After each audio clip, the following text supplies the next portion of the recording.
Welcome back to the English Corner podcast. You are witnessing the 16th interview. You already know who it is. It's your host, the legend Todd Finney himself. Y'all know what the slogan is, no BS boxing.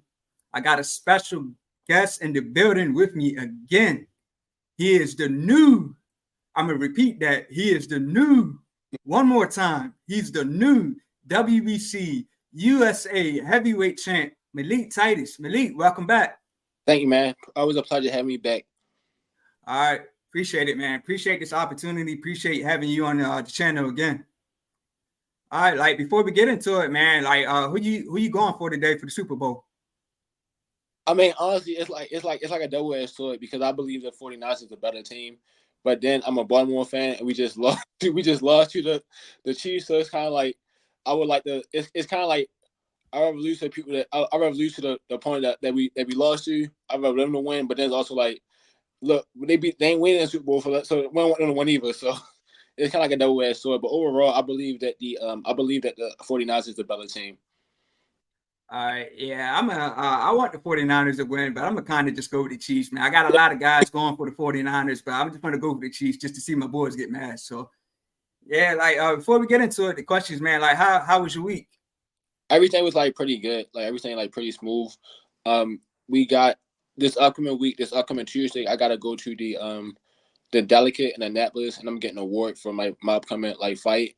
And I actually was there a week ago and got an award for the state Maryland State House, and I gotta go back down there again this upcoming Tuesday for another award. Okay, all right. But let's go get ahead and get into this fight with you and Joey. Like before we get into the fight, like tell us about the phone call, like how you first got word, that you was fighting Joey Dawejko. It was actually like drew issue for the fight. I remember it was on a Tuesday. I was gonna get something to eat, and my manager happened to call like, "What you think about Joey Dawejko?" And I like, he was just like, "What's your honest opinion about him?" like that. And I just told what I thought about him. I know like he's a veteran. He's crafty. He got like experience. But I felt that and I also was telling like, I know you're trying to make a comeback for us like getting back to the top. But a part of me was just like, I think it was like a little bit too late for him, in my opinion. And then like he was talking like, extra for the fight. And like, what you think about it? And like at first, I wasn't like that interested in it because like for one, like I'm still trying to build my career up, so I wasn't like necessarily trying to come in on the B side. But once I realized that he had a title, the WBC USA Silver title, I was like, that's a risk where I'll take, and I'll gladly take, to get that to move my career forward. Yeah, man, I'm glad you got the opportunity. You the champion now. So like tell us, like, you was a huge underdog in this fight. Like, why do you think a lot of people counted you out? I mean, last year I took my first loss to professional. I ended up getting stopped in the fight, but a lot of people don't understand. Like, prior to that, I was winning the fight, and that's not no slouch enough to my opponent. Like he's not no minor. He's definitely a great opponent. He definitely a good solid guy, a good athlete, a good fighter. But I was having an upper hand before I ended up getting caught. But it was just like I just felt like especially like in boxing where like everybody is like the undefeated guy. When you take like a tough loss like that, people can necessarily write you off, but they not understand like I'm 26 years old. I got plenty of ambition. I got plenty of hunger in me. I got the whole world in my hands. So I still got the drive to go on and become great and go and become great things. And like it's also about just believing in myself and just knowing that just because you fail, you're gonna fail in life regardless. So you still got like a plenty more time to go on and redeem yourself. Facts. A loss, just because a fighter takes a loss doesn't mean, it's the end of the road and it's the end of the career. So, like I said, hats off to you, man. Like I said, man, you made it come back and, you got the title. You got the title now. Yeah. So like Joey Dawejko, he's been in there with a lot of names. He's been on TV a lot of times. He's fought Amir Mansour. He's fought Bryant Jennings. He's fought Frank Sanchez. He's fought a lot of guys. So like, was he your toughest opponent or no? I mean, it's kind of like it's kind of like hard to say. I would say like in this fight, I had to think more because like I had a lot of things against me. For one, I'm coming on the B side. For two, I'm fighting the champion. And like for three, it's like, I'm also like a huge underdog. So it's like I just knew like preparing for the fight And like this is a 3-week camp. So I just knew like for 1 week, and then for 4, we got a short week notice. So like we got a 3-week notice, short, not like a lot of time to prepare for it.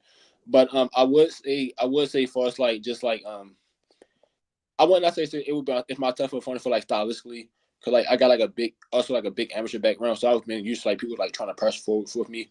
But I would say like it's tougher for us just his patience and just his like tenacity and just also his just his experience. That was definitely like a little different for me. Okay.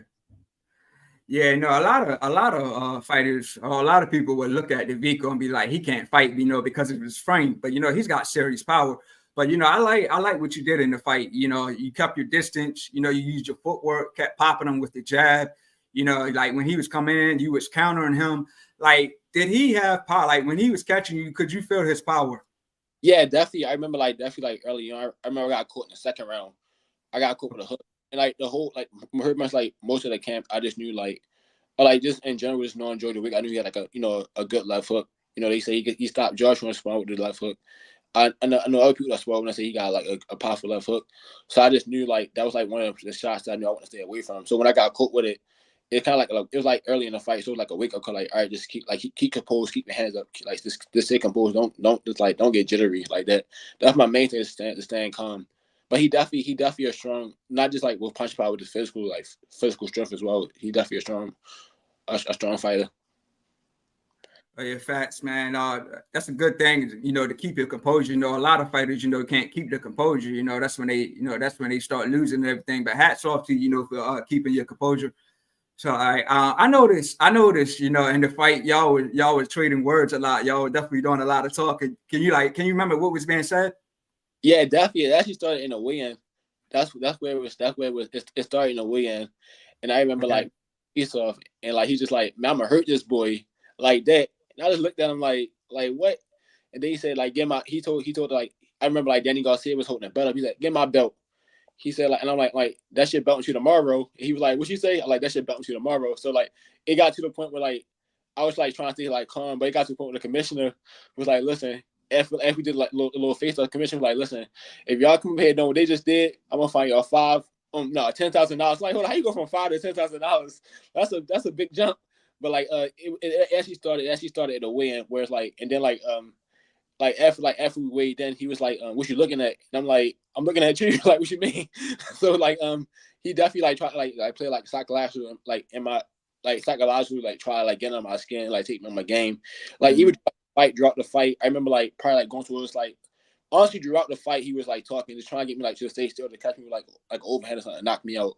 Like I remember like specifically like in the 6th round, he was like, man, just fight me on the street. Like I'll fight you on the street. I'm like, man, it's the 6th round and we still fighting here. So it was also just trying to get me on my game. Like I knew like he was a veteran. He trying to like do anything, to win. So I just knew like to stay calm. But he overall like he's definitely a good fighter. Yeah, for sure. So you said the trash talk started at the weigh-in. Yeah, it started the weigh-in. It was all just like for us like just trying to get me like uncomfortable of feeling the moment is too big for me. But in my opinion, I was like way over prepared for like him, and it wasn't like no diss to him or anything like that. But I just knew like this is my time. I knew I know for one I knew like there's a lot of factors like going against me. But then it's like 2 losses in less than a year. In this day and age of boxing, that's like suicidal. So. Yeah, and like I was there when you debuted at, Sterling, Virginia. I was there when you became champ. So like, tell us how it felt, when they announced you as the winner, and like, is this the biggest moment in your career so far? Yeah, honestly, like when they count like after the fight, I was like I know it to the point where they can't rob me. I just know like preparing for it, I even had to stop when I had to like win decisively. I knew if I had like a close fight, then they probably would like give him a nod just because for one he's a champion, then like it's his whole town. But like that was definitely the best moment of my career. Like actually like 4 weeks ago, but like it was times where like I remember that night after the fight, I didn't even go to sleep. Like that was like so it was just like unreal to the point where like it was unreal to the point like it's a good accomplishment, but I'm not taking my goal off of what I really want to do. That's how I'm just heavyweight champion of the world. But for that moment in my career, that was like the best ever. Facts. So you say you couldn't sleep? Nah, I ain't sleep that night. Wow. Yeah, so like, I was at the Tropicana after the fight was over. I know they had an after party or whatnot there. So like I seen you with your crew. A little later, about 5 minutes later, I see Dawejko, with his crew. Like, how often, like I always wonder how often do fighters like be at the same hotel? And is there any animosity prior to the fight, and is there any animosity after y'all fight? Nah, prior to the fight, it wasn't like any animosity. Like before the fight, it was more like just business. Like just going there, I got a job to do. Just going there and do like after the fight, like he still like treated like a little words like that's inappropriate for me just on this live stream. But but even like after the fight, it was like I saw him at Tropicana and he was like listen, let's run it back right here. But it was like he was joking, like he was up like that, like best to you like that. But I mean, I know it was more just like him, just like of course, like you took a loss, I know he kind of a little hurt about that, and like either like afterwards, like a couple of days after he put on like his Facebook post like I lost the track. Unfortunately, I lost my track meet this weekend. He tried to say I was right. I don't know if you saw it or not, but he was like yeah. So I ended up like this phone him like, listen, like don't be afraid. I ran track in high school. And like my senior year in high school, I got the MVP for my track team. So I put like a picture of me like running track, and I put a picture of my trophy. So I was just like, and all the people just like try like bum on me, but it was actually like it was just me just having fun, honestly. Gotcha. Yeah. So I was just curious. I did see the post, and I'm gonna get into that in a second. So like, I was just curious. Like, if fighters run into each other like after the fight, is that animosity still there? Is tension still there? So like, y'all were respectful after the fight when y'all see each other at the Tropicana. Yeah, I was definitely like in my opinion, like ain't no point in me not to be disrespectful. I won the fight. Like ain't no point at this point. Like ain't no point in you fussing with like a profession, like get into a fight with somebody, and then at the end of the day, like I won the fight, so it's nothing for me to be upset or anything about. Facts. Yeah, and I was going to get into about the track thing. I was going to get into about the post that you said. Like, so as far as you running track in school, does that help you like with your career now? Like, do you run a lot of miles? Like, do you jog a lot? Is that a big part of your training? Like now, like I do, like I can't cut it back like on the miles.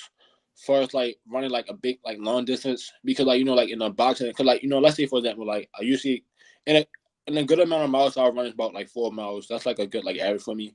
But I used to be, or let's say like about like 6 or 7. But I kind of like cut it back on that a little bit more now, because like like you don't sometimes you get like when you run like so many miles, like you try to like just pace yourself, but in the fight, it's gonna be like slow moments, then it's gonna be like moments you gotta pick it up. So like sometimes like I try like quicker pace now compared to like doing like a lot of like wide miles. Gotcha. Yeah, because I've seen some heavyweight fighters say like 6 miles is overdoing it. Running, and that you could be a little worn out, for training and stuff. Like if you're running that many miles like every day. So you say you do about 4 miles? Yeah, so, and then like it's a lot of things as well. It's like like especially with heavyweights, is like it's more like physical strength. Of course, you gotta be in condition. That's one thing, and like you can't get a conditioning. But like I looked at but when I was like an amateur and stuff, I was running like 8 miles, like 5. Like and it was like that's like that was like miles I didn't really want to run for. Like I was just doing it just like try to be better. But like you gotta look at like in the average like 3-minute rounds, like 3 rounds. But nobody really like been out there that long, so I kind of like cut. I'm trying to like stay around like 4 miles. Gotcha. Yeah, that makes sense. The amateurs, since you only have less rounds, you're running more rounds. But in the pro range, you're going more rounds, so you run less miles in your training. Okay, that makes sense. Yeah, and then I think like I know like for example, like you probably bring in like let's say like a lightweight. That'll tell you like a whole different story. Kind of you like of course the training's a training, but you're not looking like heavyweight training compared to like we more like weightlifting. You're more like shifting your power compared to like more like a lighter guy. But I mean, you can still train, but still like it's not like a totally different training regimen for heavyweight compared to like let's say like a bantamweight and stuff like that. But still like you gotta look like the amount of like punches like compared like what I'm doing compared like that's like 126 pound is much different, Facts. So like, do you prefer jogging? Like, do you prefer doing it at like day, or do you prefer doing it at night, or is it don't matter?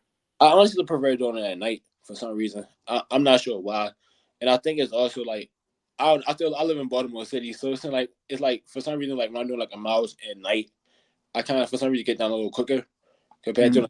I'm trying to get back to safety, but I also like was just shorten the miles up, maybe like 4 miles, like 3 or 4 miles, and like make it more like not like a sprint, but more like a speed drill. Got you. Yeah, that makes sense. Yeah, so like, do you think at night, it's not as much traffic and stuff like that? Yeah, it's that as well. It's not like a lot of like traffic going on. Mm-hmm. But I also like just make sure like at least try to like run on like a busy street because you don't want to where it's like a lot of lights, so you don't want to like run like through the neighborhood and like anything happen to you and like nobody there to at least like and this and age people record at least record you getting robbed or something. Right. Yeah, that makes sense. So like, I know you said there wasn't no animosity at the fight, but we'll get to the post.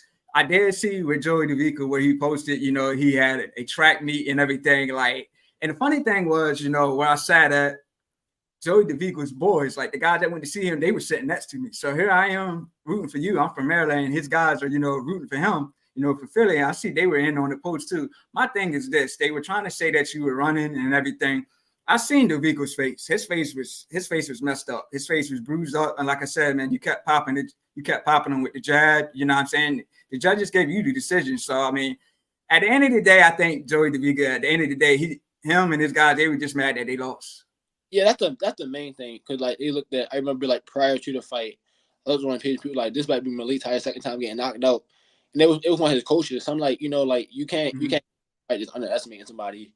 I just think you're gonna get one shot, And I think that's like his main thing was like I'm just like trying to tie him down, wear him down, just like land one big shot. And I think that was just a wrong game plan to have, But I didn't take it like really necessarily personal. I got on there and started trolling him like that. So I didn't take it. And even his fans, they were trying to say I was running and this and that. But they not educated for us in boxing where it's like hit and move. They want a lot of. I mean, like you're a fan, so you want to see a good fight. But I'm not. I never honestly like to this day. I never actually like watched the fight enough like sit down like watch the whole fight. But I mean, I know like I was just like I stayed to my game plan, stay disciplined. Like don't even when he like try to charge me, like don't get like just don't let the moment just get to you. Facts. Yeah, I said, man. At the end of the day, man, you the judges gave you the decision. You the champ. That's all that matters. So they can't complain about it. After the fact. So at the end of the day, you won. Yeah. All right, so like since the heavyweight division, these guys, y'all know y'all over 200 some pounds. When a fighter clinches on you and he's leaning on you, I know y'all get tired and stuff like, so when a fighter clinches a lot and he's leaning on you, does that take a lot out of you in the fight? Yeah, and that's one thing I was talking about. Like for us, like not like a big difference for us. They're training for us. Like that's like lighter, like heavyweights, but it's more like a power sticker. For example, like. A lot of times, like let's say like a lightweight, they're not really like leaning on them, clenching, like try to like put their weight so much compared to like heavyweight, was like you trying to like weigh a guy down and get them up. But it definitely take a toll on your legs and like take a toll on sometimes like your neck if somebody like pushing your neck down, Yeah, for sure. Like so, like you've only lost once, and like you were talking about that earlier. Like, what did you learn from your loss, and like how did you come back stronger? Honestly, like the loss, I ended up just having like a more healthier relationship with myself. Honestly, like actually, like in the ring, it's only at the end of the day you got like a team that's like at you, but in the ring, for us, like you only can like you can't call a timeout. You can't call like I'm injured. Like so, it's like it's only you. So it helped me just make a healthier relationship with myself. Like for us, like certain things like in a fight, for example, like I knew like I had to like move a flight, like take care of stuff like every day for like hydration, for us like make sure you get the proper rest.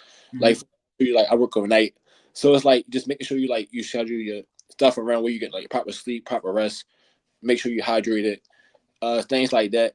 And like also like it just helped me like persevere more, cause I just knew like I can say like I can talk to you like let's say I prior for the loss and be like, listen, I'm going to become heavyweight champion of the world. You're like, you know what, I believe you, but then you see me get knocked out, and it's like, well, like. And even with myself, like, do I still believe that same drive? And like, do I still believe in that? Because anybody can say like, when everything going good, you're undefeated. Like, listen, I'm gonna do this. I'm gonna accomplish this. And I say, yeah, but when you hit rock bottom, you still got me as an individual still got that same dream. And the day because I knew I thought that same goal. I mean, heavyweight champion of the world. I knew I was okay, for us, like whatever version I gotta go through. Yeah, like Wilder's one of my favorite heavyweight fighters, but like when he first lost, I just didn't like the excuses that he made. Like, Fury, the glove situation, his suit was too heavy, he fired his trainer. It was just like some fighters just don't know how to, take a loss or how to recover from it. But still, Wilder, he's had a whole bunch of success in his career. So I would just like curious, like how did you react when you took your first loss? Yeah, honestly, man, it was that day, the day after. Like that was like one of the worst days of my life. Like I don't even lie to you. Like that was like one of like the hardest days of my life. Just knowing, and not just like the day after, but like moving forward, like months after that. Like that loss like stung me. Like, cause it was just more like prior to like after the loss, I thought it, I bounced back in October, of, but in July, the week coming up to like the Earl Spencer Terence Crawford fight, I broke my hand. So like. And I just got it. I just got a call to fight that began in October, and I broke my hand. So like the doctor said, you ain't gonna be able to fight in October, and like it was like when I broke my hand to like the fight was 10 weeks apart. So I told myself, I'm like, man, I'm gonna fight. Like I'm gonna fight. Like I'm not. Listen, I'm gonna fight. And I told myself, like, whatever rehab I gotta go through, I'm gonna go through it. So I end up I kind of know the broken hand take about like 6 to 8 weeks to heal. And then I do at least like another like 4 weeks to without like striking. So like ideally, I would say a good like 3 months before you can get back in there as far as like competing. That's just sparring. Then you gotta look at it. You gotta train it. I mean, you gotta like test it out. But man, I was sparring 7 weeks after the injury. I mean, I went through physical therapy like a couple of days after I broke my hand. I started physical therapy, and it was just like making sure like putting like ice on it, putting heat, massaging it. Cause like usually you gotta wait for it to heal first and then try to do it. But because I wasn't doing like no strength work on it, they was like me just like trying to like make it like help me out. But I just had the desire just like to come back strong. Cause I just know I just want to accomplish it, and that's like heavyweight champion of the world and then become undisputed. And I just know like if I don't do it now, I'm never gonna do it. I lost at 25. Like, listen, like you still got a lot of time. Just like get back to you, ground it, and just push your head down. Just grind. That's a. Yeah, facts. And to follow up with that, injuries do happen. We just had Tyson Fury and Usyk around the corner, but Tyson Fury got cut. And I'm gonna get your thoughts about that fight, in a little later.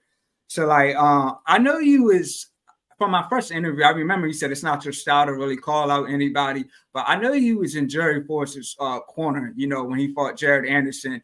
So like, would you like to fight Jared Anderson just to maybe get like some payback for Jerry Force? I mean, I feel like I know like and I was sparring like Jerry for the fight.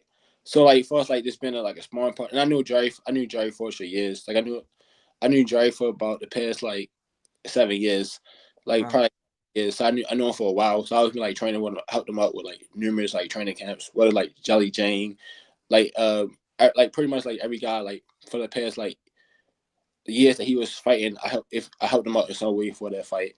So it was kind of like big. I'm like, dang, like he took my guy out, and then it's like like dang, and I helped him prepare for it. So it was more like I had like an investment in him winning in a way.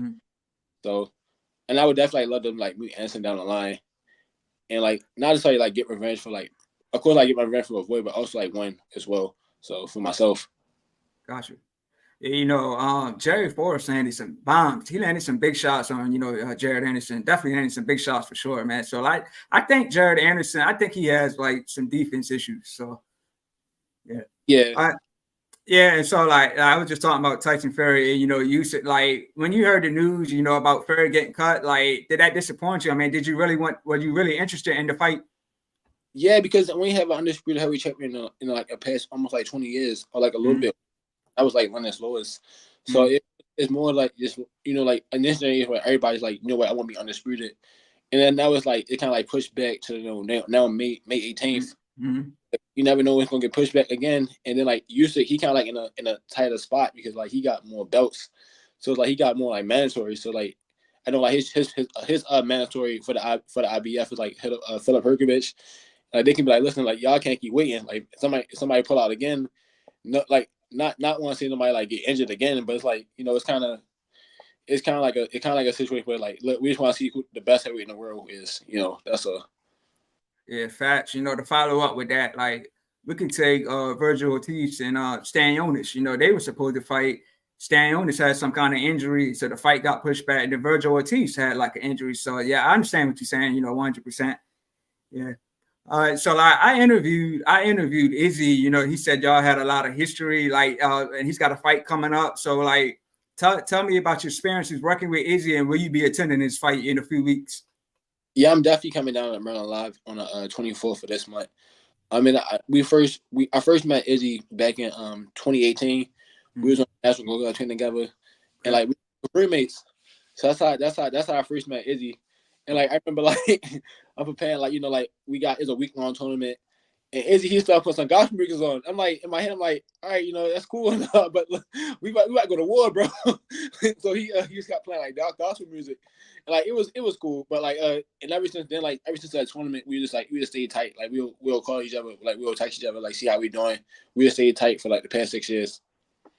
Wow, that's what's up. So you said y'all were roommates? Yeah, we was roommates out first. When we was back in 2018. We was in Omaha, Nebraska, for the National Golden Gloves, and like we were so like, you know, a lot of times when we were around somebody for a week, especially just you don't know, is you know you kind of like build type of bond. You even gonna like build a bond with somebody, you're not gonna like them, and like we just built like a good bond with each other. And we like went to like tournaments throughout them years. We went to like other tournaments first, like we went to a couple other tournaments together. We went to like another National Golden Gloves again, and then we went to like together. Gotcha. Yeah, you know, he signed with Tony Jetta Promotion. You say are you familiar with Tony Jetta, like on a personal level? No, not necessarily on a personal level, but I see like more fights in Maryland at the Maryland like casino. Gotcha. All right. So like, you know, on our very first interview, you know, you was talking about, you know, there was a shady commissioner that was preventing a lot of fights from happening. And from what I understand, your next fight is coming up in Baltimore. So like, y'all still don't have the same commissioner now? No, that commissioner is currently out of office. It's a new commissioner that took his place. And I'm currently defending my title in Baltimore on June 29th at the Patapsco Arena. So that's when my first defense coming up. But we got like another commissioner, but like the problem is right now is like they conduce the fights down to 40 rounds per show. So like let's like give you like an idea. I fight 8 rounds, and I got like 2 that fight eight rounds as well, and one that can't fight 10. So you gotta look at like for 3 of us together, we all under the same manager. So like for 3 of us together, like it's 24 rounds with 3 apiece, and then for 3 of us, and then you gotta look at like it's 16 more rounds to go. So you got like a couple. You only can get like in like a couple more fights on it for like, you know, you got 4 rounds, then you got like 6. So you might can only get like, you know, let's say like a couple 4 rounds and maybe like a 6. Now the problem with that is, let's say you got like a venue that hold like 2,000 people. You know, like for fighters, they gotta like sell like, you know, a lot of tickets because like it's less fights that like even it out. You had like a little bit more like leeway. So like you got a fighter that probably gotta bring in like at least, you know, at least like 100 seats, like at least 100 tickets. But even with that, you know, it's not. If you got like let's like 8 fighters on the card, you know, that's only like you only like probably only got like 800 people. You still got like another like 1,200 people to fill up. So it is like kind of like rough right now in Maryland boxing. Like hopefully like things like do get like better and like resolved. But it was kind of like a double-edged sword with like one commissioner leave and then you get 40 rounds. So Yeah, and you know, you just fought, you know, this was a Danny Garcia card that you fought on, right? It was Danny Garcia's first promotion, like, and you got a championship now. Like, do you think you would get offers like maybe from Danny Garcia promotions or like to fight on some of his cards in the future? I'm not necessarily 100% sure right now. Like as of right now, I know for sure I got June 29th, but you got that's 4 months. That's 4 months ahead of time. Like I'm training and everything like that, so I never know like what call I would get prior to that. Let's say like in like April or May, that and I could just defend it like before June 29th or like so like as of right now I just know like June 29th is like the exact like I guess like a date that I have, but I don't know like that's not like I want to say like a guarantee, but that's not like I don't know like what like prior to that what opportunity I would have to fight. As far as like on any promotion or any network, honestly. And say like since you have a title now, do you think you'll get like more phone calls, more offers, for like better deals and like to travel of like other states? Do you think you get a lot more phone calls now? Because like since you got a title, a lot of guys gonna want what you have. Yeah, definitely. Because for one, I'd be a veteran, and then for two, it's like a lot of titles like tied up. You got like first like in the WBC, of course you got the world champion. Then you got like under that you got like Effie Ajaba, he got the silver title. Then you got like Joseph Park, he got the international. And like for us in America, you got like you got Jared Anson, you got a WBC title, and then you got like Frank Sanchez, he got like the WBC American Continental. So it's kind of like, and like they gonna look at me more like I'm like the lesser of the rest of them. For us like in this like in America where they can get a title. So I do feel like I would get like more offers where the fight. And like for me, a chance to also prove myself that like no, I'm that guy, Yeah, facts. So yeah, you got. Go ahead. Okay. Now I was just gonna ask, since Danny Garcia, I like the event. He had amateurs fighters, fighting before the pros. So like, in your professional opinion, do you think Danny Garcia should like stick around with the promotion? Or do you think he should return to the ring or like do both? Well, no, honestly, it was like him. It was him and Joe Frazier's son, Joe Frazier Jr. Mm-hmm. So, like, I mean, for me, I think like, in my opinion, I feel like if you're an active fighter, I think you should probably like just stick to that. That's just my opinion. For us, like you don't want to like get distracted in promotion. Unless you got at this point, he a world class fighter, so his obligations is more like bigger than let's say like for example like somebody else on the club level show is. So I would think like ideally I would hope for him to like just like stick to like just be an active fighter until his day till he retired, then go on and promote like full time. But I mean at the end of the day he is his own man, so I can't tell him what to do. I would just like him. Right. Yeah, like I said, I enjoyed the event. That was his first time promoted, like you said, Joe Frazier Jr. Promotions as well. It was a good event, so I would definitely like them, to stick around, keep promoting fights. Yeah. All right. So last question, and we could close it out. I seen you posted about Devin Haney, Ryan Garcia. That fight's coming up in April. Do you like the fight, and who do you got? Yeah, I definitely like the fight, and I got Devin Haney. I like the fight because like I like the like young guys that's like especially like they kind of like breaking out like okay I want to protect my I want to like pick these like easier fights. Like Devin Haney, like he pretty much on the road for like within the past year. He beat it Lomachenko, then he went up in 140 and beat it Prograis. That was like the man at 140. No matter like what anybody say, like that was a dangerous fight for him. And now he going into like he going into like Garcia. He only got one loss and he got like a big huge following. And then they drew a piece in the amateur, so it's like it's pretty much a tiebreak at this point. Where it's like it's a tiebreak where like for which you want the most. Like so whoever won this fight, they can say like, listen, I got the tiebreaker and I got the world title. Yeah, I agree with you. 100%, man. Devin Haney, he's been on a mission, fighting all these great fighters. Fought Loma, just fought Prograis. He was the champion, and now he's going in there with Ryan Garcia. Ryan Garcia, he's fast. He's got that nice hook. So I'm excited for the fight, man. Yeah, me. Like even like and like even like on like Ryan Garcia's side, he took a tough loss against Tank last year, and then he going back to like I want to prove myself. Like you can take he probably like he could be like what man I could take a couple fights, but he like prove myself that I'm the best. I'm see who I am. It's like for a fight for the title. Like also on Devin Haney's side, he went to Australia like twice to get.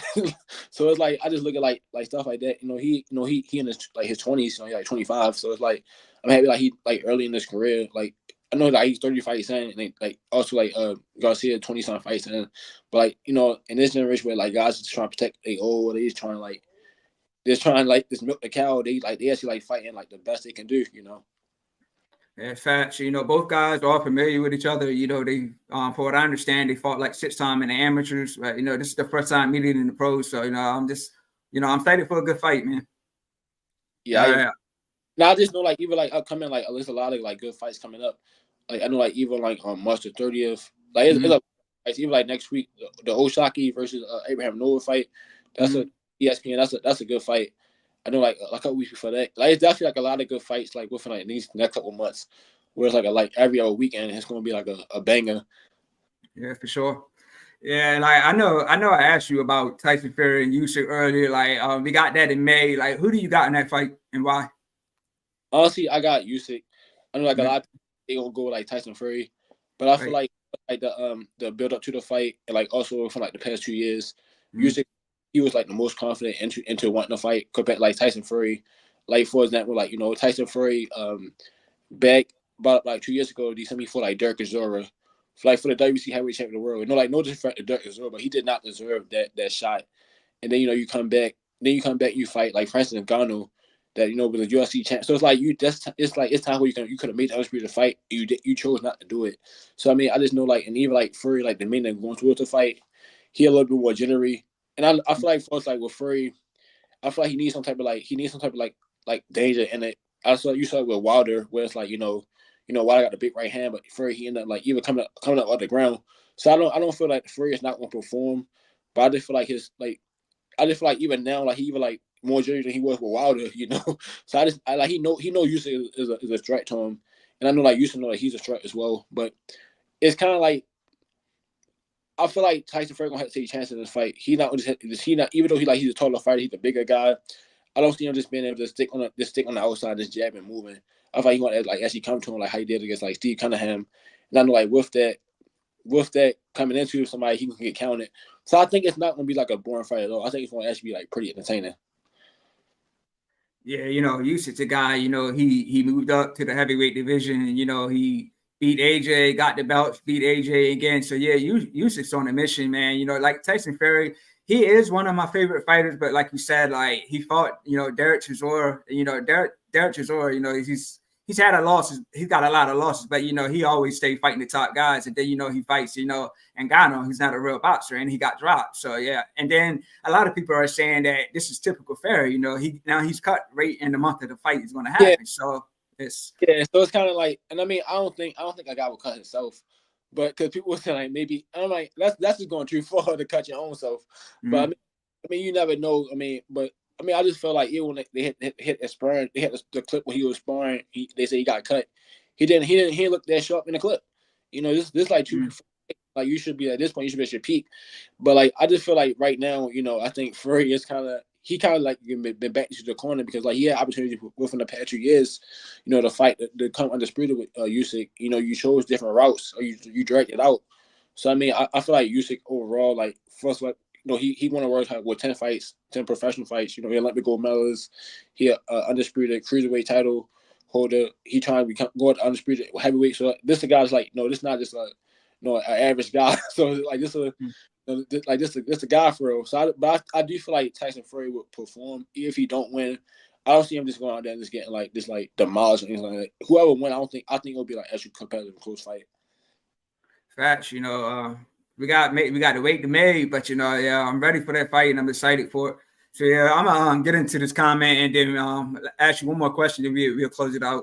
So Ryan Haney is in the building. I appreciate Ryan Haney tuning in. He says, I like the fact that Ryan Garcia isn't scared to fight top boxers.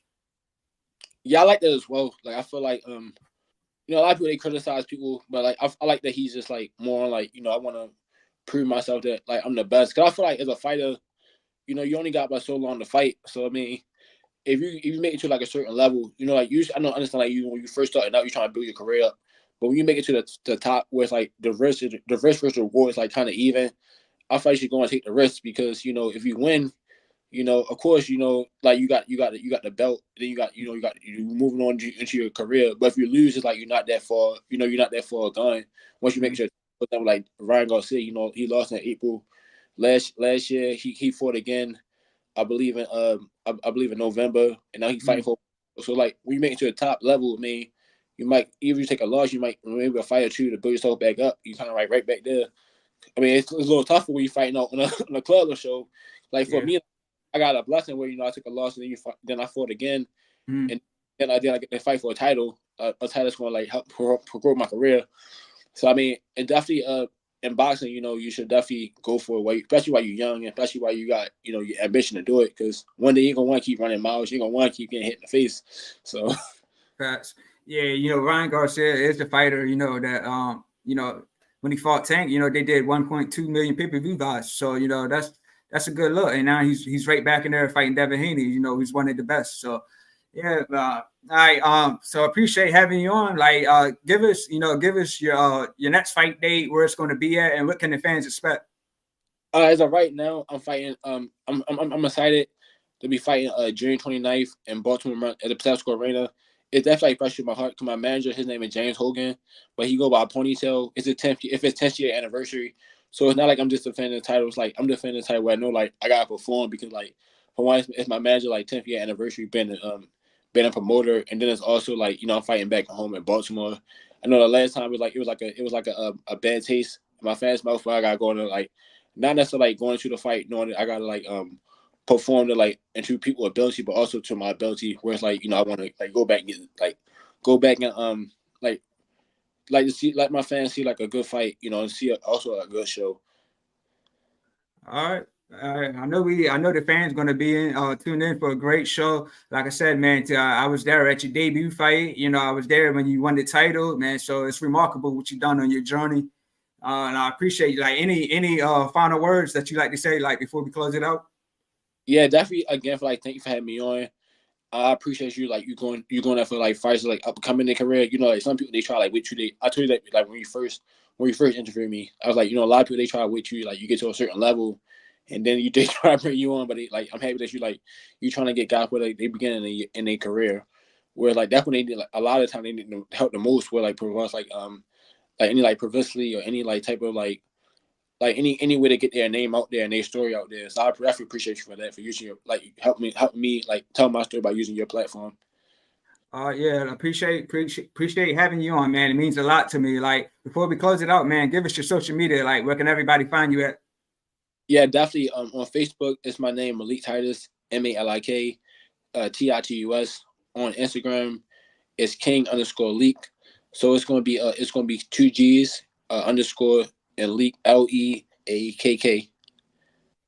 All right, y'all know where I'm at, man. I'm on TikTok, the Legend 3347. Instagram, the same name, the Legend 3347. I'm on Facebook at Todd Finney. And you guys just witnessed the 16th interview on the In This Corner podcast. On that note, we out. Peace. Take care, man. Take care, everyone.